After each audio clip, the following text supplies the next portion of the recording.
Tudo E bem, aí, meu irmão? Como irmão? é que você tá? Tudo bem, bicho? Estamos aqui seguindo firme. Não tá frio aí, não? Cara, aqui no Rio hoje não, ontem tava. Ontem tava um tempo chuvoso, tava tempo fechado, né? Chovendo, assim, um friozinho. Hoje não, hoje tá sol. Não, E hoje aí, por tá, aí? tá. Aqui tá sol, bicho, mas eu acho que tá batendo 10, 11 graus lá fora. Eu Nossa desci, Senhora. eu desci para pegar as compras, a cabeça ficou doendo, bicho. O baiano não aguenta não esse frio aí. É mesmo? Friozão? Pô, 10 Cara, graus, 10 graus para mim já é frio. pra mim Já, também. já Matou o coloquei um calor. casacão aqui, porque 10 graus para mim já começa a não gostar. É, nossa, me fala, também sou friorento. Minha cabeça começa a doer, começa a entupir a sinusite aqui, eu fico, bicho, eu vou ficando incomodado. É, também, sou alérgico também. Mas estou tranquilo, tá de boa. Hoje aí ficamos dentro de casa ontem aqui, fizemos um churrasquinho de leve ali na cozinha, né? Tranquilo. Aí agora, Maravilha. aqui tava gravando um disco aqui de um amigo que mandou a faixa aqui, aí eu vou gravar mais. Ô, Rogério, deixa eu te falar, o seu áudio para mim tá bem baixo. Tá, pera só um pouquinho melhor, pera Aí, aí. agora. Fez alguma coisa aí que rolou.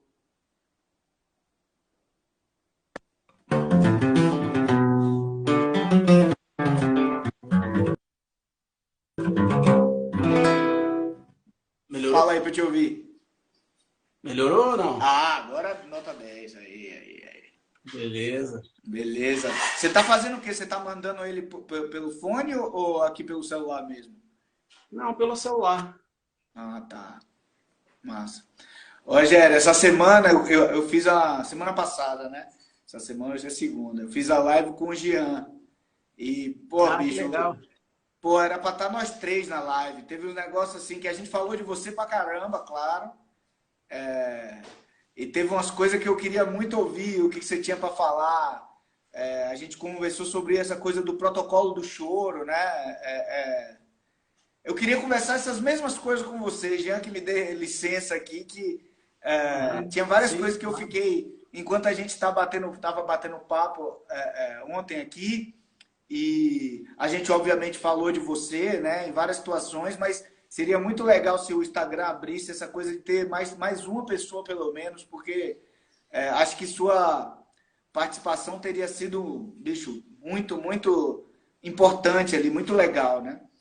Uma Maravilha. das coisas que eu conversei com ele foi sobre a coisa do protocolo do choro, né? De tocar choro. Porque foi algo que se evoluiu, né, com o passar das décadas. O choro ele já vem de uma linguagem que tem uma relação muito grande com a elaboração melódica, né? Sim, Com essa total. coisa da elaboração da melodia e ornamento da melodia, né? Que isso desenvolveu hoje de forma contemporânea, né? Contemporânea no sentido do tempo que a gente está vivendo hoje, para uma coisa que está ali entre o limite da improvisação e uma ornamentação da melodia, né? E que, assim, para quem está de fora, como eu, não é claro o que está sendo feito ali, se existe um protocolo, se aquilo ali está sendo. Porque, assim, no jazz, né, que é onde eu estou mais ambientado, o Uhum. protocolo assim, ele não é uma regra, mas para mim é muito claro, né? Se a pessoa, se está todo mundo improvisando junto, se vai ter melodia, se não vai, quem é o chorus de quem está fazendo um chorus, quem está fazendo um A, quem está fazendo um B.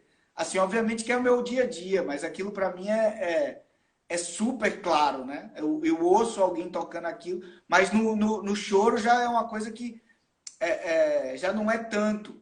Né? Eu queria saber a sua visão sobre isso, sobre essa questão histórica da maneira como o choro foi sendo abordado, tanto na questão da noite, né? Das rodas de choro, que eu imagino que tenha uma, uma abordagem, né? Uma abordagem talvez mais livre, quanto a coisa dos discos gravados hoje, que houve principalmente acredito que depois do Clube do Choro de Brasília, etc., houve um ressurgimento, né, de gravações e do interesse com o choro. Eu queria saber a sua visão sobre isso, o que é que você tem a dizer?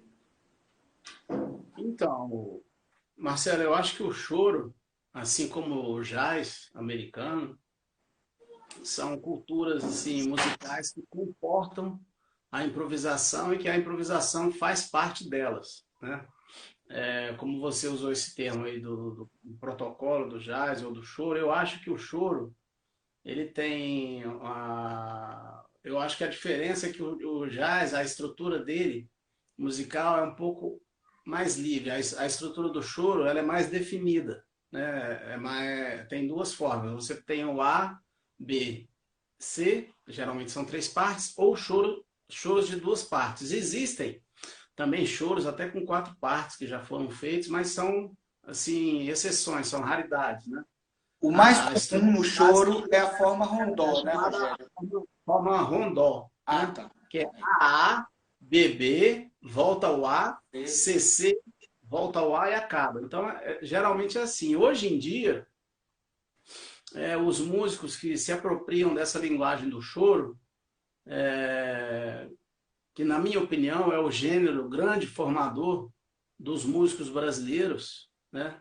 E de forma geral até de grandes compositores do Brasil, né? Se a gente for olhar assim, na minha opinião, dois grandes compositores brasileiros, instrumentistas, que influenciaram a todo mundo, né? Dois grandes assim mesmo, que são, na minha opinião, influenciaram todos que vieram depois deles, são o Baden Powell e o Tom Jobim.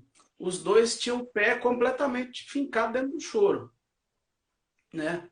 Ambos foram extremamente influenciados pelo Garoto, pelo Radamés Guiátaro, né?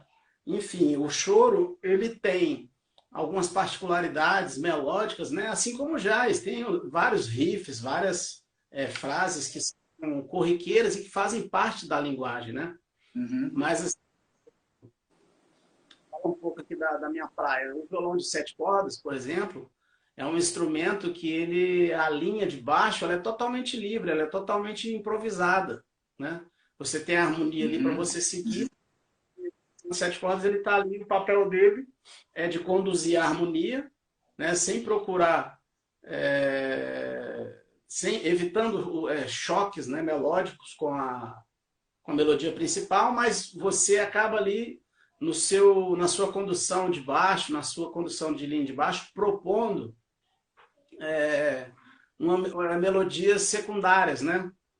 Melodias que são paralelas. Às vezes elas acontecem junto com a melodia principal, às vezes elas acontecem nos intervalos, às vezes você faz uma resposta. Então, assim, é uma forma que é totalmente livre, é totalmente improvisada. E, tradicionalmente, dentro da linguagem tanto do choro quanto do samba, e na música brasileira de forma geral, geralmente o violão de sete cordas, sempre que eu gravei DVDs, e a grande maioria das gravações que eu participo, e sempre participei até hoje, a grande maioria delas a gente recebe só a cifra.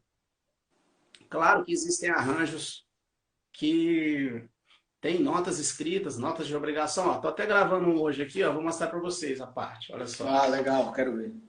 Tem a parte melódica dos sete cordas aqui, escrita, né? Então é um arranjo que tem uma frase para eu tocar. Tá dando para ver aí? Não, aí, agora tá a frase, tá? Então, a frase está aqui escrita. É um arranjo do meu mestre, até o Nonato Mendes, que é um cara que foi um professor, um grande músico lá de Goiás. Então, esse tipo de cultura musical, tanto o jazz como o choro, são culturas assim que a gente tem que ter uma vivência, né? Vivência real, né? Porque é uma coisa que acontece.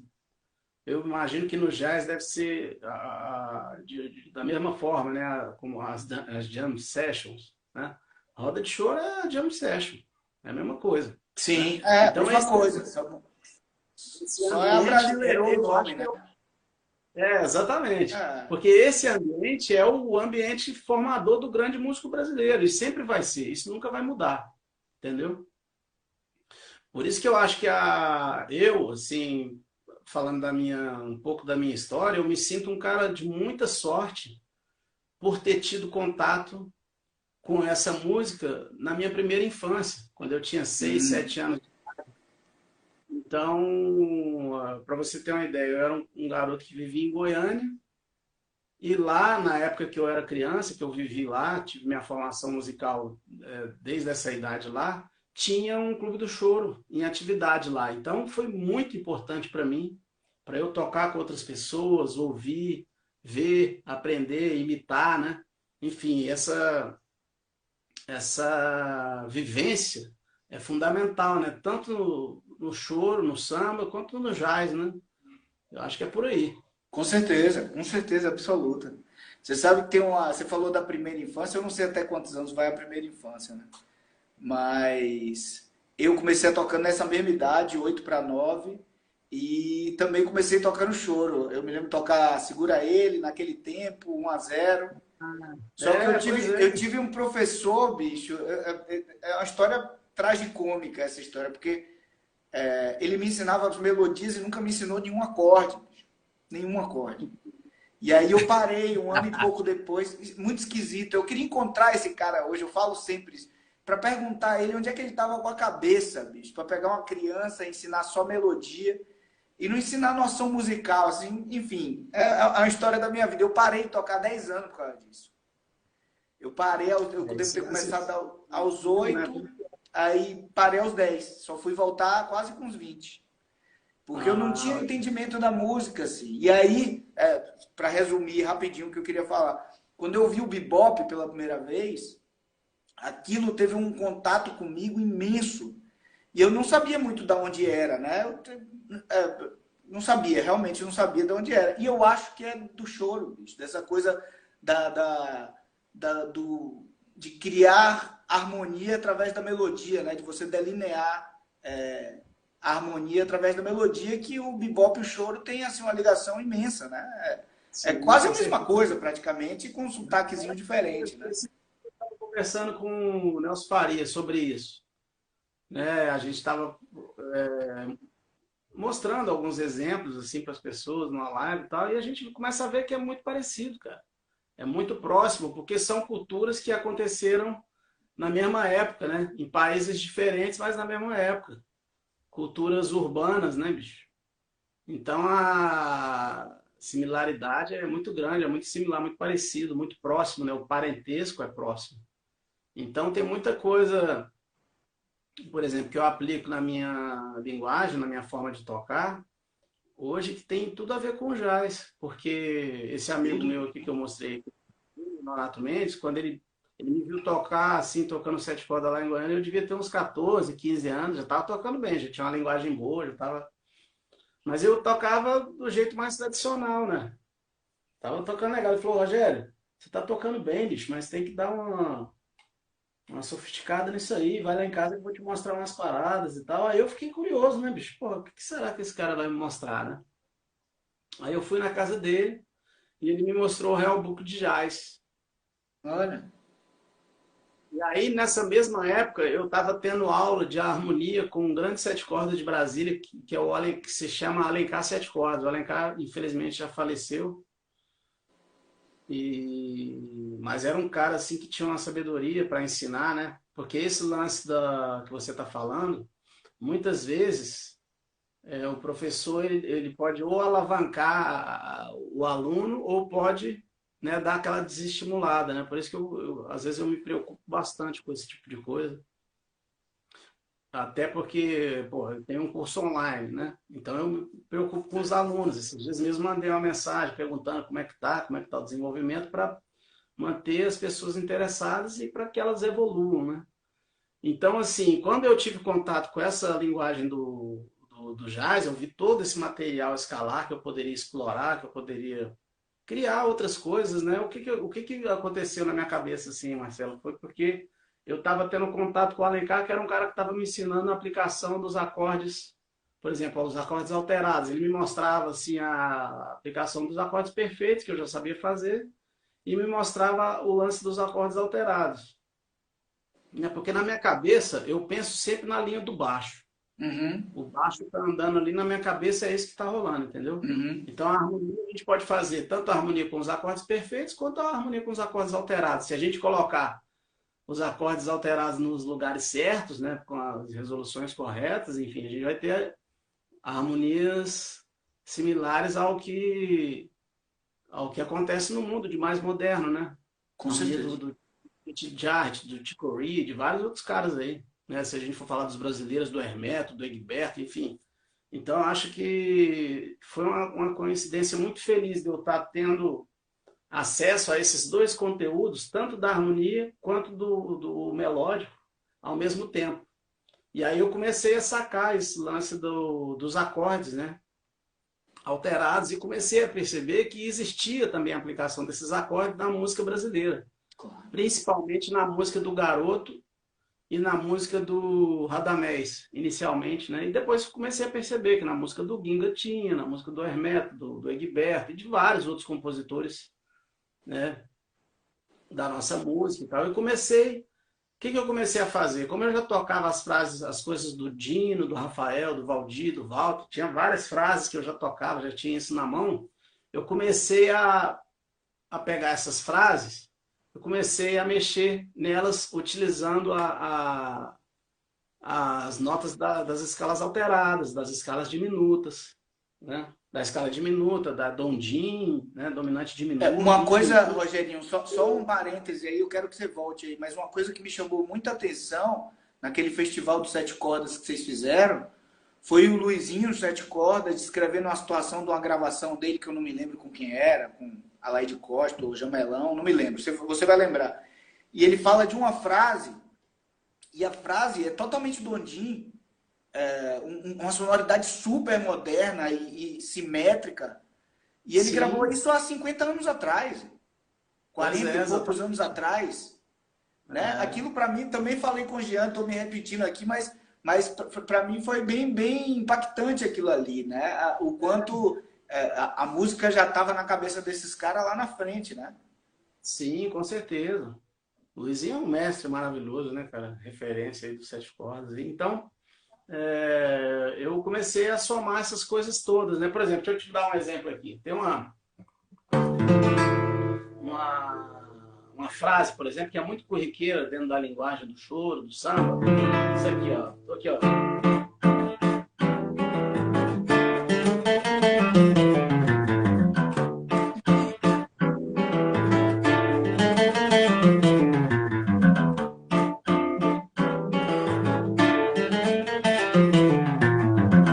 Essa é uma frase muito tocada, muito utilizada, né, em várias gravações. Aí o que eu comecei a fazer foi alterar isso. Eu pensava, ó,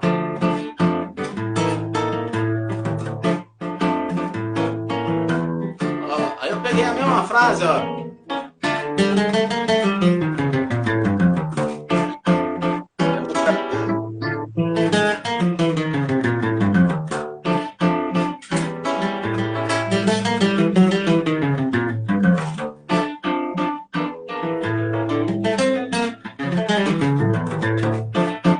Irmão, aí vai embora. Pô, com certeza. Fica lindo, bicho. Fica, soa super bem. Aí eu comecei a aplicar isso, porque o que eu comecei a perceber, Marcelo? Uma coisa que eu acho super importante, que eu sempre digo para as pessoas, que é o seguinte: quem escolhe o que a gente vai, como a gente vai tocar e como a gente vai aplicar o material musical, não somos nós. Quem escolhe é a música, É a né? música. Ela que é a grande, que vai definir como é que você vai tocar, né? Eu não vou pegar aqui, por exemplo, tem esse arranjo aqui que eu vou gravar hoje. Ele escreveu aqui, né? Sol 7, 13, bemol 9. Tem a escala desse acorde, né? Então não sou eu que vou escolher como é que eu vou tocar aqui, né? Então isso aqui é uma coisa pré-definida, né? Tá escrito aqui, o arranjador escreveu, né?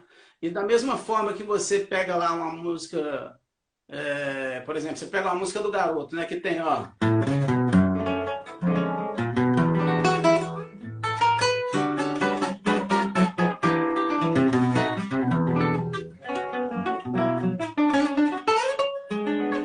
Agora vai ter uma escala aqui de tons inteiros.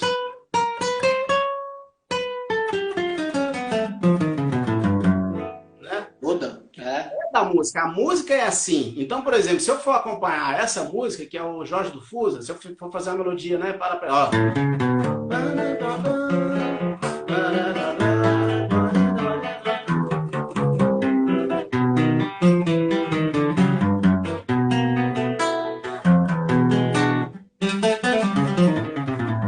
Né? Eu tenho que tocar uma frase que tenha as notas da escala de tons inteiros.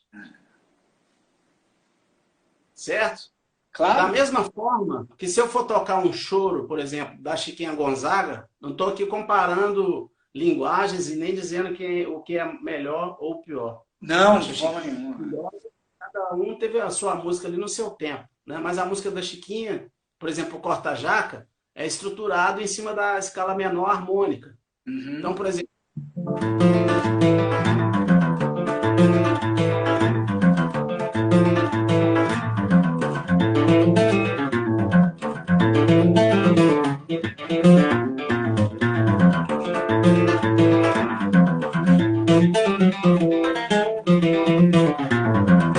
Não tem nada a ver eu chegar numa música dessa é linda. E ficar tocando escala alterada.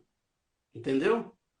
Então, o que acontece? Uma coisa que eu sempre digo para as pessoas é assim, cada música ela vai te dar ali um material, né? Ela vai te falar, aqui, ó, você pode fazer, você pode vir por aqui e por aqui. Mas quem vai definir isso é a música.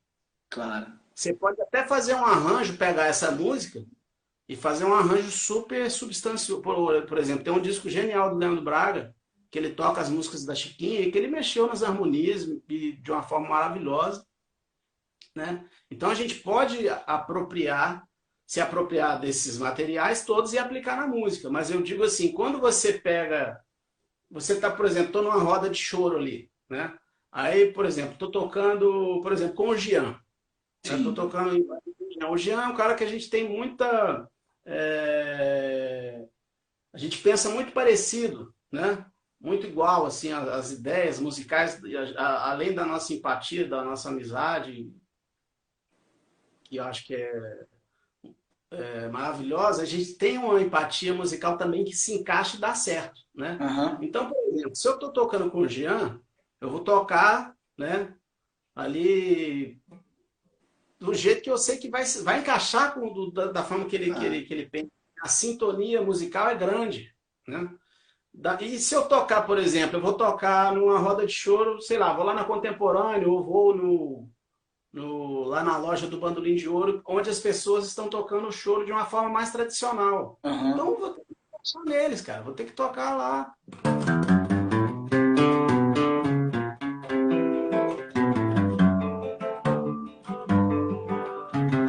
Né? Tocar de acordo com o ambiente que você está vivendo ali, né? Isso serve tanto para roda de choro, para jam session, e para quando você for gravar, ou para mesmo quando você for fazer um arranjo para você tocar sozinho, né? Você tem que tocar de acordo com o que a música estabelece ali para você. Eu penso dessa forma. Muito legal, bicho, muito legal. E também na conversa teve uma pessoa, não me lembro quem foi, algum violonista de 7 cordas, que disse que que tinha muito esse preconceito, tipo assim, você toca choro de verdade ou tipo, toca tipo aqueles caras lá de Brasília, né? Falando uma coisa...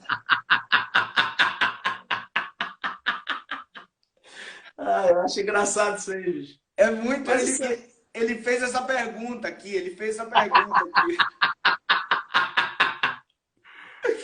E aí eu queria saber se você viveu esse tipo de coisa, né? Assim, obviamente você está acabando de descrever a sua capacidade de entrar em sintonia com diversas... Marcelo, eu já ouvi cada coisa, cara. Nossa, seu violão tá americanalhado, já ouvi de tudo que você possa imaginar. Mas assim, eu sempre respeitei muito os fundamentos básicos, entendeu? Modéstia à parte, cara, eu vou te falar, eu conheço profundamente, por exemplo, as gravações do Dino. O Dino eu me dediquei mais de 10 anos, talvez 15 anos da minha vida, só a tirar tudo que ele gravou, tudo que ele tocou, e depois fiz o mesmo processo com o Rafael Rabelo, fiz o mesmo processo com o Valdir, o Walter, com o Luizinho, com o Edmilson Capelupi, com o Zé Barbeiro, né, com o próprio Alencar, com o Fernando César. vários violonistas de sete cordas que eu tenho admiração, né? O Edson da Bahia, né? Então, por exemplo, Rogério, isso tudo com o processo de assimilação de linguagem deles. Desculpe. Esse tudo com o processo de assimilação de linguagem deles reproduzindo mesmo, tirando as coisas, tocando junto, né? As gravações imitando. Então, por exemplo, eu hoje toco do meu jeito e tal, condensei as informações, tudo no meu jeito, que resultou no meu jeito de tocar, mas isso não foi do zero, entendeu? E também nunca, assim, eu sempre digo para as pessoas, nunca comecei a construir a minha forma de tocar, não comecei pelo telhado, entendeu? Eu comecei pela fundação básica, né? Isso é o básico do processo, né? A gente imitar os grandes mestres. Então, isso é fundamental. É o processo que todo mundo tem que fazer.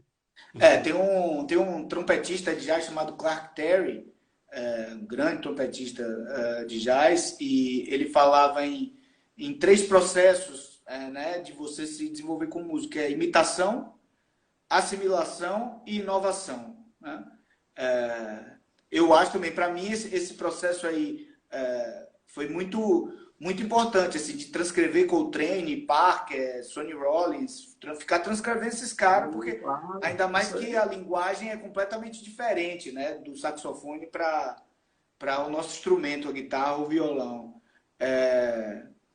E assim, para mim foi importantíssimo. Eu acho que cada um tem sua formação, mas eu acho que se eu não tivesse feito isso, tivesse só ficado escutando, a assimilação para mim, com as minhas limitações, as minhas dificuldades, teria sido completamente diferente. Entendeu?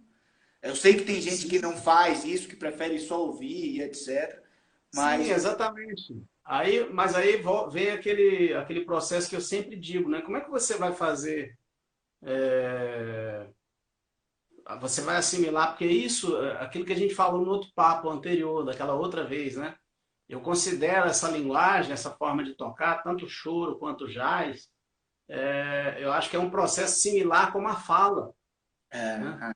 É uma linguagem. É a uma mesma linguagem, coisa, é a mesma assim coisa. Como a fala. Ninguém aprende a falar com a gramática. Vem o bebezinho aqui, ó, tá uma gramática aqui, vai aprender a falar. Não é assim. Como é que ele aprende? Imitando. Palavra por palavra. Então você aprende a, né, falar a, ba, bé, papai, mamã, pô, depois forma a frase, depois até formar as frases, até você poder ter a condição de falar sobre determinado assunto. Né? Exatamente. Então a música, essa forma de pensar, de fazer o contraponto, de tocar livre, improvisar, eu acho que é a mesma coisa. A gente tem, como você falou, é imitar, né, desenvolver se desenvolver dentro da linguagem, né, entender como é que o cara que você está imitando pensa. Eu acho muito importante isso, você entender a cabeça do outro cara, do outro músico. Né? Que é a sua referência, né? Eu acho que isso aí. E teve algo que você falou aí, Rogério, que para mim é muito importante, esse negócio de começar a casa pelo fundamento, né? No violão eu acho que isso é uma coisa menos recorrente, mas na guitarra eu já tive muitos alunos que começam de uma forma assim, você consegue...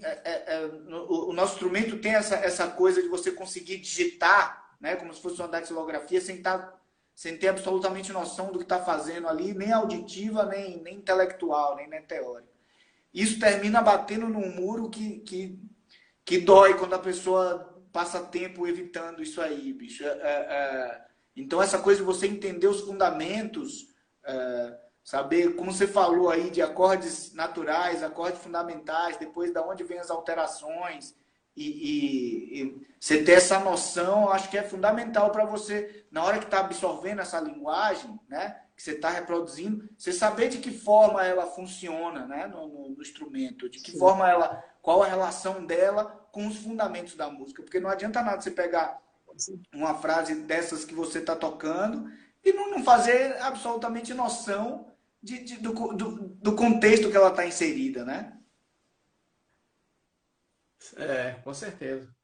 Esse lance, por exemplo, aí que você falou do pessoal, vai tocar igual a galera lá de Brasília e tal.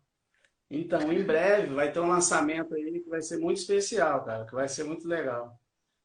Que é um disco do Brasília Brasil Trio, né, que é formado pelo Hamilton de Holanda, pelo Daniel Santiago e por mim. Só que é um disco que a gente gravou ao vivo há 20 anos atrás, em abril de 2000. Eu vi uma foto de vocês três, não sei se é desse disco, mas uma foto Desse muito disco boa de vocês três, bicho. Os, colocou na foto. os três Todo muito mundo moleque, criança assim, junto. O Daniel acho que tinha 19 ou 21, o Hamilton 22. E a gente gravou esse disco nessa época aí. Vai sair em breve, mês que vem ele está na área. Aí acho que vai ser muito legal para as pessoas ouvirem e para a gente ver, porque foi um registro da época, né? E que a gente nunca lançou, porque na época a gente acabou resolvendo gravar o disco no estúdio, mas esse trabalho ficou pronto e ficou guardado durante todos esses anos, né? Um disco que estava a master finalizada, né? Mixado, masterizado. Mas o Enfim, repertório é o mesmo do disco de estúdio, Rogério? diferentes, né? Tem algumas músicas que são em comum, que tem também no disco de estúdio, mas tem músicas que a gente não gravou no disco de estúdio e que só tem nesse ao vivo. Tem músicas diferentes. Tem músicas que estão nos dois, mas tem muita música que a gente só gravou nesse ao vivo. Ah, Mas que esse lance, legal, que legal. Marcelo, da, da linguagem, né, cara? Eu acho que muitas vezes uma coisa que acontece, e é frequente, né, se a gente observar em muitas pessoas, e até pessoas que tocam muito bem, cara, já, às vezes até profissionais, que é o que acontece? As pessoas tendem muito a pular etapas, né? Uma coisa que eu sempre noto, assim, muita gente quer imitar o Rafael, né? Mas não sabe a metade das coisas que o Dino fez, por exemplo. Então você tem Entendi. que saber, por exemplo, o Rafael imitou o Dino profundamente também, no início, né? Depois ele estabeleceu o lance dele. Assim como eu fiz também, vários outros caras fizeram. Então, por exemplo, você tem que ir lá no cara que desenvolveu a linguagem, né? O pai do negócio e copiar, não tem outro jeito, né? Para você saber, aquele lance que eu sempre digo, tijolo, tijolo em cima de tijolo, Ah, com certeza, com certeza. Eu acho que a gente tem esse pensamento em comum mesmo, né? Eu acho que o procedimento para mim é muito parecido com esse mesmo, de imitação e colocar essa linguagem dentro dos fundamentos, né? Dos acordes, das escalas, arpejos, etc. né? E outra coisa que a gente falou que para mim foi surpreendente, eu não sabia, né? Eu conheço a história da música brasileira, choro, machixe, muito passando pela casa da Tia Ciata, aí no Rio de Janeiro, né?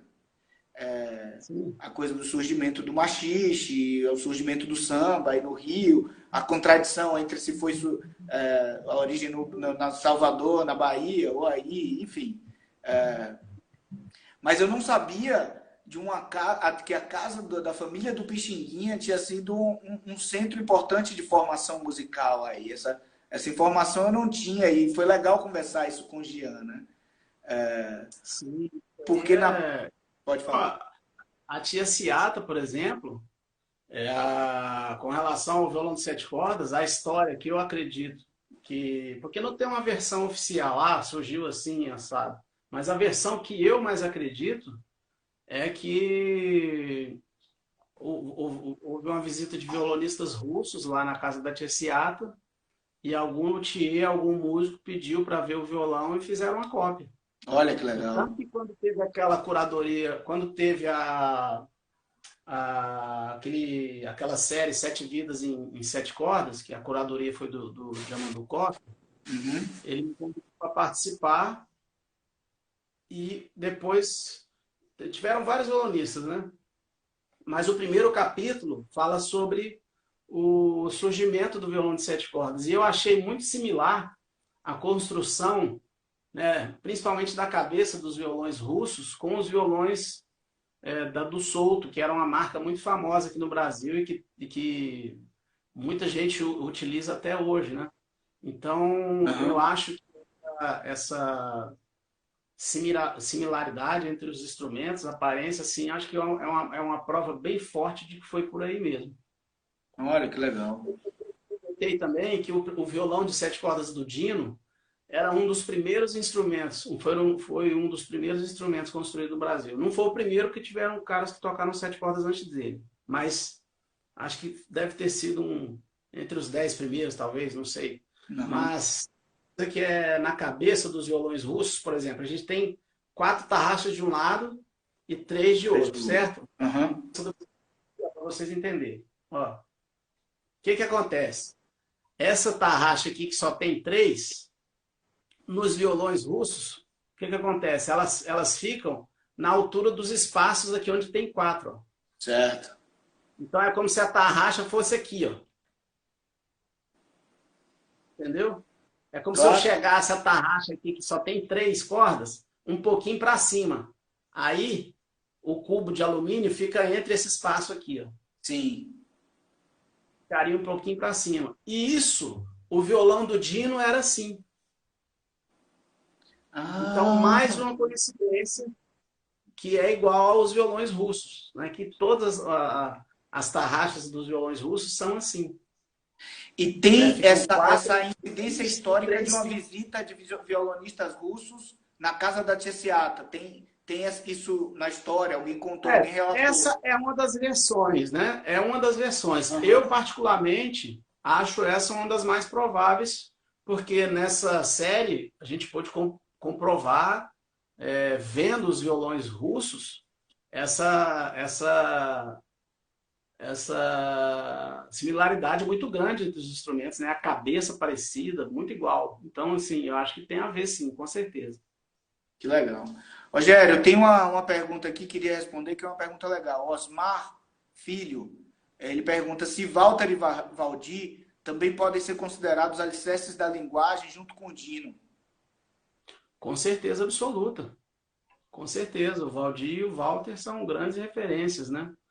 E, por exemplo, o Valdir e o Walter, eles começaram a aplicar novos elementos, por exemplo, a escala pentatônica. O Dino não usava muito a escala pentatônica, mas o Valdir e o Walter passaram a usar. Por quê? Porque quando teve o movimento da Jovem Guarda, essa parte esses músicos de rádio, essas coisas, né, da música brasileira mais de raiz, isso deu uma caída.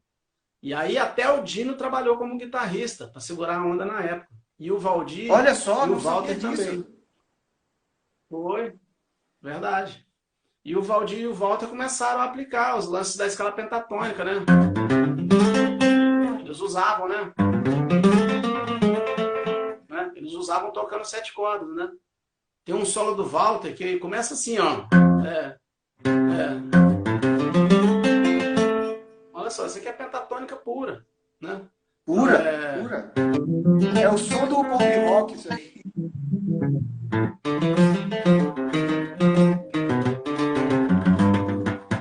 é,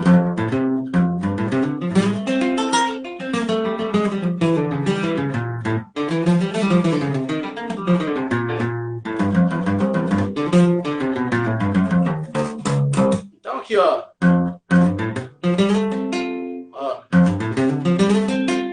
pentatônica, purinha. Ah, Então eles começaram a muito, usar muito isso curioso. na Eu nunca corda. tinha ouvido, eu particularmente nunca tinha ouvido o uso da pentatônica assim com o sotaque do violão 7 cordas e fica uma coisa, fica meio Eu andrógena uso para tudo mim, mesmo. assim, Se você meio... pegar, né, por exemplo, eu acho que fica muito legal. Por exemplo, aquele exemplo que eu estava dando para vocês no início, olha só.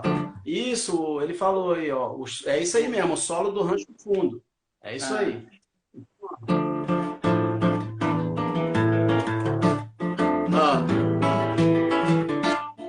o Walter tocava no The Pops, é verdade, é isso mesmo.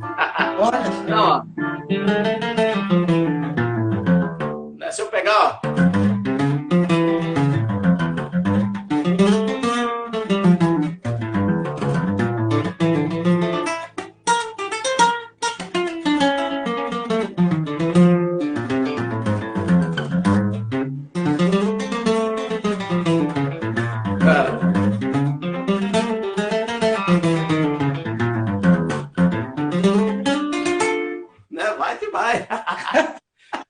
soa bem, né?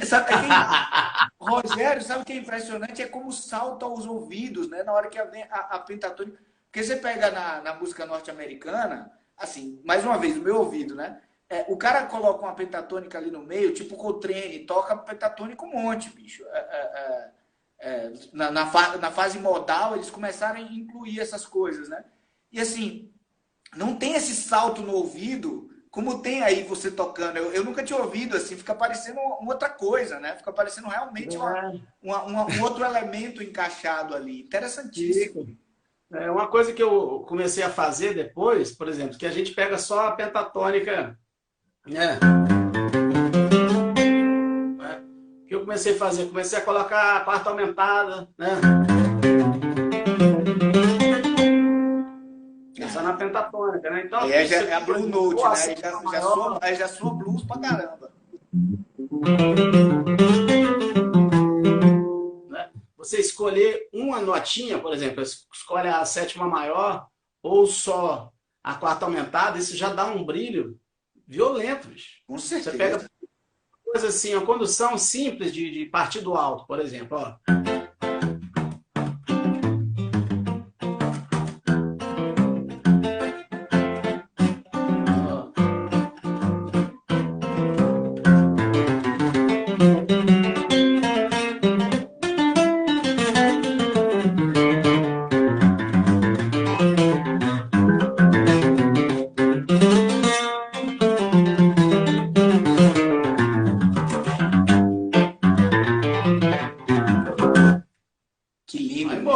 Muito legal, muito legal. Pode inventar à vontade em cima disso, né?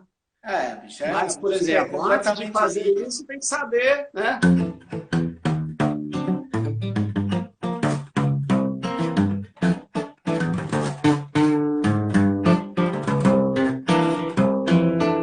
O Dino fazia assim, condição do partido alto, né? Rafael já fazia assim, ó, adiantava todos os baixos, ó.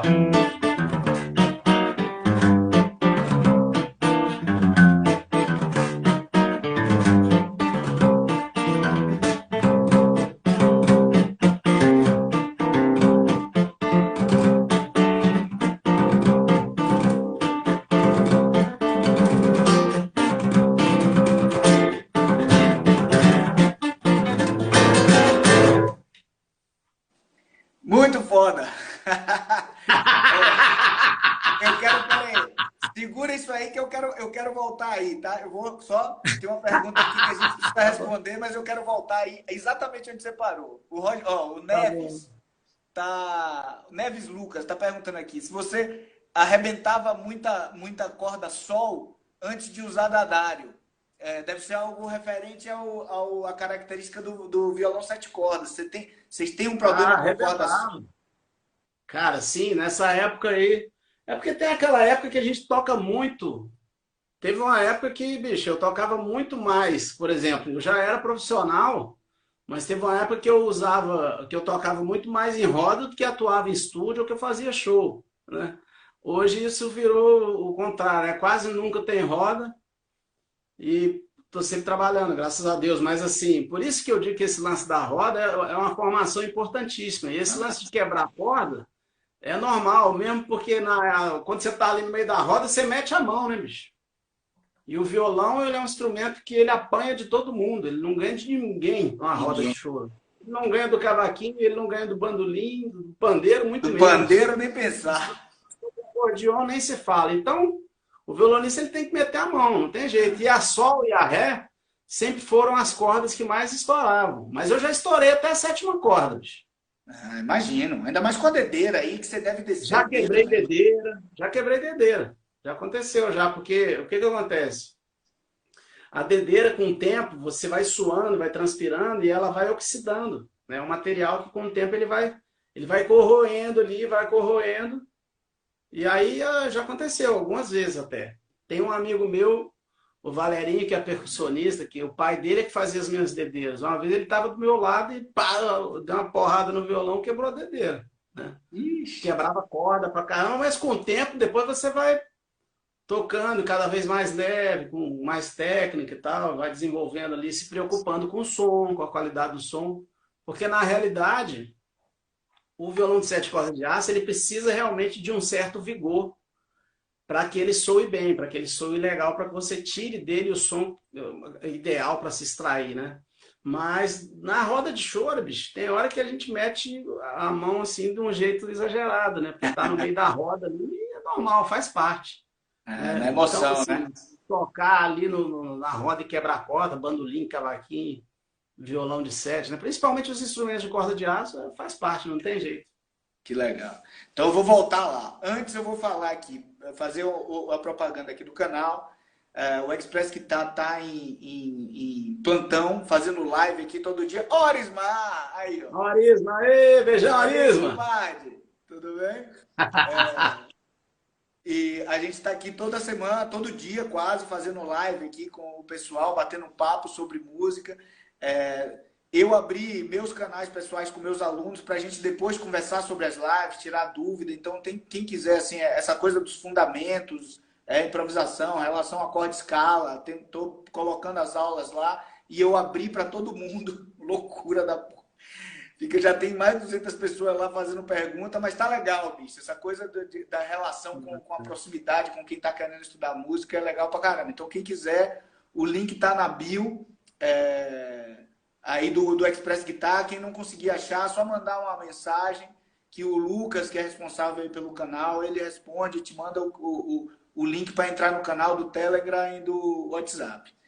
E a relação que tem com isso que você estava tocando, Rogério, eu queria que você falasse, porque assim, a maneira como você tem sedimentado esse conhecimento, né? Como é que o Dino fazia, como o Rafael fazia, como o Baden fazia, como eles tocavam o partido alto, isso para mim isso para mim é um tesouro. Para mim, eu sou um nerd nessas coisas. Para mim é um tesouro, assim, sabe? E eu queria que você falasse de que forma você aborda isso no seu curso, porque você tem um curso online, né? Tem. Beabá do violão. Faz uma propaganda desse curso aí e me descreve de que forma você tem isso dividido dentro do curso. Como é que você faz isso aí? Tem. Então, como é que... Vou falar um pouquinho aqui de 3 coisas, né? Tem o curso online que está aí, liberado por um preço muito mais em conta do que quando ele foi lançado, por conta da pandemia, para as pessoas aproveitarem e terem a oportunidade de terem acesso a essa informação. Então, esse lance aí, eu sempre trabalho... Rogério, só mandar um beijo pro Danilo aqui, ó. Danilo, seu harmônica, lindo, tem tanto tempo que eu não te vejo. Ó, ele tá mandando um abraço pra gente aqui. Você sabe quem é o Danilo Silva? Ele é demais, bicho. Eu adoro esse Danilo, um cara. abração aí. Toca lindo. abraço Desculpe, forte. Rogério, continue, falando do seu curso. Esse lance da levada, eu sempre trabalho com esse lance da levada, da condução rítmico-harmônica, né, que eu acho importantíssimo. Uma das coisas que acontecem, por exemplo, dentro da linguagem do violão de 7 cordas, um dos equívocos, às vezes, tem pessoas que começam a tocar os 7 cordas e dão muita ênfase para a parte de frase, para a parte de baixaria, e esquecem que o violão de 7 cordas, em primeiro lugar, ele é um violão, então, portanto, ele é um instrumento de harmonia. Então, quando você completa a sua frase ali, você finaliza o seu raciocínio musical, você tem que fazer a levada, tem que fazer a puxada, né? Rítmico-harmônica, como eu mostrei aqui para vocês. Então, tanto lá no curso, tem acesso a isso, no meu método também, que eu fiz em parceria com o Marco Pereira, que se chama 7 cordas, técnica e estilo. E eu queria aproveitar agora, convidar as pessoas eu vou ministrar na quinta-feira agora, às 19 horas, uma aula específica sobre a aplicação da escala diminuta. Né? O que aconteceu? Eu fiz algumas aulas piloto no Facebook de forma gratuita e um dos assuntos mais pedidos, assim, eu olhei tudo que o pessoal escreveu, foi isso, aplicação, né, das escalas diminutas em várias situações harmônicas, né? Quando você chama a escala diminuta, é a octatônica ou você está falando da escala da menor harmônica? Não. A Dondin, né? Dominante diminuta. Dondin, a escala de 8 notas, né? Semitom, tom ou tom semitom, né? Tom, então eu vou mostrar. Isso, assimétrica. Então, vou mostrar na situação quando o acorde diminuto substitui os acordes dominantes. Certo. Né? Vou mostrar também a situação quando o acorde diminuto não dominante, né? Aham. Tem várias situações, enfim. Legal. Convidar para todo mundo participar. Vai ser quinta-feira agora, 28 de maio, às 19 horas. Tá? Aí é só entrar nas minhas redes sociais aí e se informarem. Vai ser uma live isso aí, é? Vai ser uma aula, é. Uma aula ao vivo, aqui no Instagram. Não, vai ser no... Eu acho que vai ser pelo Zoom. Ah, Pelo Zoom. tá. Então você vai mandar o Vai ser link. uma aula Como é que o paga. As pessoas vão pessoal? pagar e vão ter Tá. acesso ao link. Tá bom, tá bom. E Legal, legal. amanhã eu ministro uma aula que eu estou fazendo todas as terças-feiras. Essa sim é gratuita, que é no Facebook, também às 19 horas. Então, todos convidados. Legal. Pô, legal isso aí, bicho. Legal. Você tá fazendo a divulgação disso em algum lugar, Roger? Sim, sim. Tanto no meu Instagram quanto no meu Facebook. Tá divulgado aí. Muito É bacana. só entrar lá, dar uma olhada. Então, e sobre o curso, então de que forma você divide isso, essa coisa das levadas, da parte melódica das linhas de baixo, né, de 7 cordas? Como Então, isso é dividido em relação a essa coisa estilística, o estilo de cada um? Então, por exemplo, uma coisa que eu faço sempre é trabalhar assim, por exemplo, a gente pega o movimento 5-1, o movimento 2-5. Aí eu mostro ali uma frase, por exemplo, vamos pegar aqui só o 7 dó. Né? Então eu pego aqui, ó.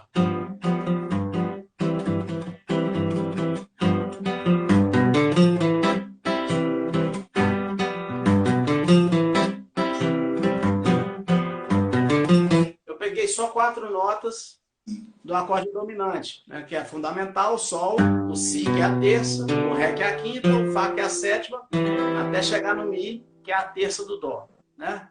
Então, por exemplo, se eu pegar, por exemplo, e fizer isso, em vez de ser só, eu posso dobrar a quantidade de notas, né? E tá perguntando aqui o Cláudio, se eu tô no YouTube também. Tem meu canal do YouTube também, Cláudio. Pode chegar lá, tá bom? Eu também, meu canal também tem no YouTube lá. Maravilha. Então, ó, se a gente pegar essa mesma frase e eu duplicar as notas, eu vou ter, ó.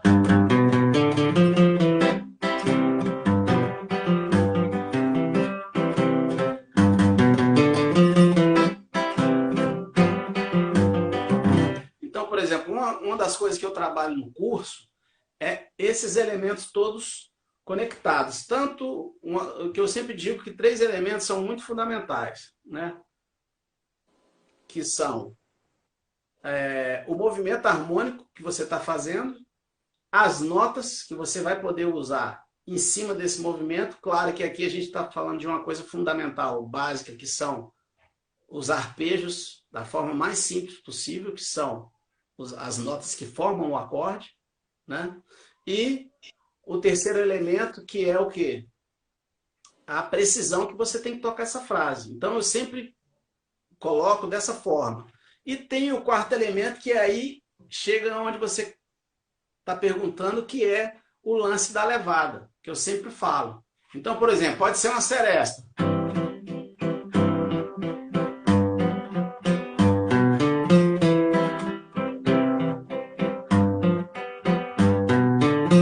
Ó, a levada.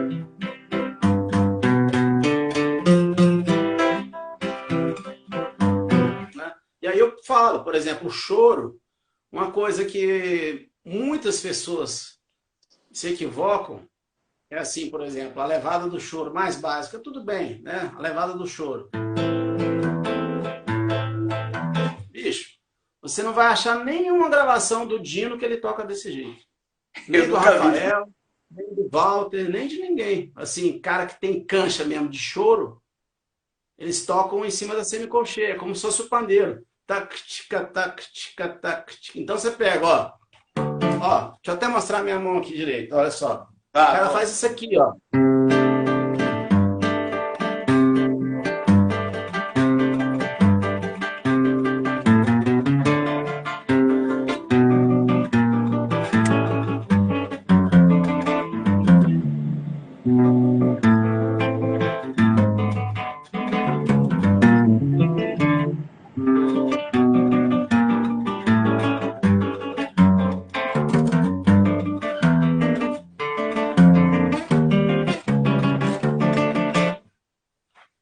sempre imitando a semicolcheia. 1, 2, 3, Isso, 4, 1, isso, 2, isso. 3, tchá, tchá, tchá, tchá, tchá, tchá, Não, tchá, com tchá. certeza, com certeza. Isso é muito mais ouvido. Tem que você consegue usar essa repetição do baixo, vocês fazem, Rogério, faz?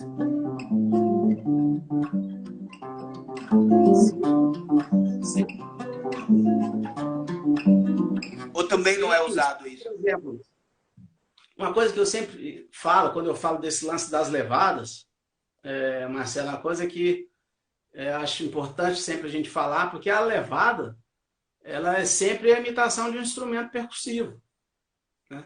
Então, por Ah, exemplo, agora a gente falou do pandeiro. Se a gente pegar o tamborim, por exemplo, pá, pá, pá, pá, pá, pá, pá, pá, pá, pá, pá, pá, né? Você pega, né, a levada de samba. claro.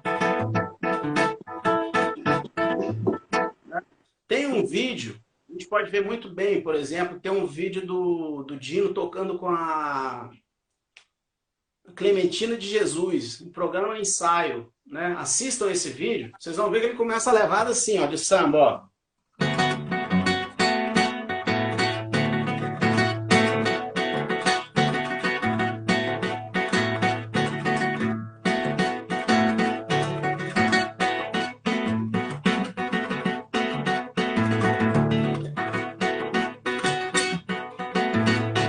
Então, por exemplo, a semicolcheia é mais explorada por esses caras, né? O lance, por exemplo, de... Estão me perguntando aqui se eu falar um pouco da inversão, das inversões dos caminhos. Então, as inversões, pessoal, isso aqui que eu mostrei para vocês, né, o lance ali das notas fundamentais ali do cada acorde, Rogério, eu vou ter que te interromper, meu irmão. A gente fala, tem, foi o tá Danilo acabando que já? perguntou. Fala. Temos 45 segundos. Danilão, seu lindo, a gente vai fazer outra. A gente faz outra com o Rogério. Puta, bicho, se pudesse fazer de 3 pessoas, botar o Jean, você, eu queria muito ver sua. Ah, seria... Bicho, o Danilo tem uma mão direita do capeta. Do capeta, Pois é, Danilo. cara. É isso aí. Pô, que Pois pena é, que eu tô acabou, tentando tava um tão bom. jeito, vou dar um spoiler aqui. Eu tô tentando um jeito da gente fazer ao vivo mais de 2 pessoas, tá? Não sei quando é que a gente vai conseguir, mas o Lucas, o pessoal lá, tá adiantando isso aí. Só que infelizmente acabou. A gente tem 10 segundos aqui. Rogerinho, obrigado, Pô, de obrigado a verdade. vocês. A gente marca o próximo, nós dois, e se der, a gente faz um Vamos. monte de gente aqui. Tomara que dê certo, tá bom? Abração. Beleza, vai ser um prazer.